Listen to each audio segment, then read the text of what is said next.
नमस्कार.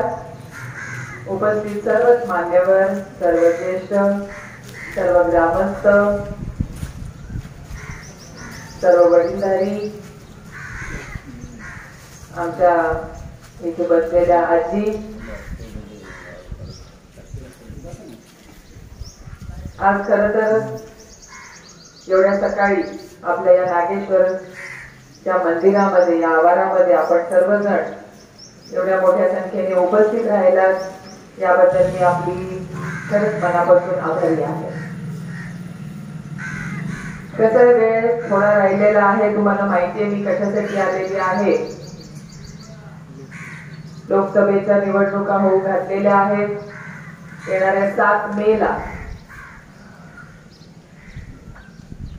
माझ्या आधीच्या वक्त्यांनी जसं सांगितलं तसं आपल्याला आदरणीय सुप्रियाताईंना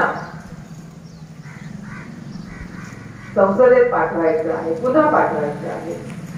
आपण या देखील आधी त्या गावातून चांगलं मतदान करून पूर्ण बारामती लोकसभा मतदारसंघातून तुम्ही सुप्रियाताईंना संसदेत पाठवलेलं आहे.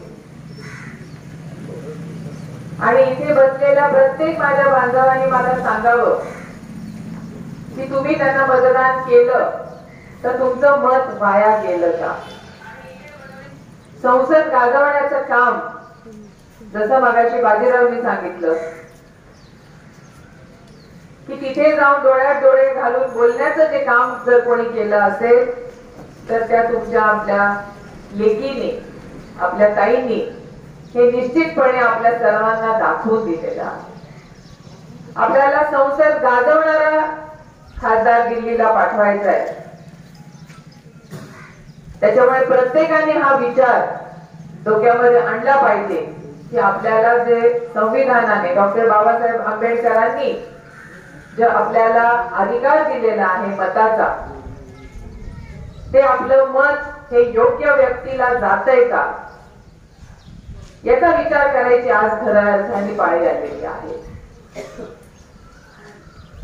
माझ्या आधीच्या वक्त्यांनी सांगितलं की इथे काही लोक आली होती, त्यांना देखील अधिकार आहे. आपण लोकशाहीमध्ये राहतोय आणि म्हणूनच आमचा सर्वांचा प्रयत्न आहे की आपण सर्वजण लोकशाहीमध्ये वाढलेली लोक आहोत आणि आपल्यावरती जर कोणी कुठल्याही प्रकारचा दबाव टाकणार असेल, हुकूमशाही करणार असेल, दबावशाही होणार असेल तर हे मला वाटत नाही आपल्या भारतातला कुठलाही व्यक्ती ही गोष्ट सहन करू शकेल.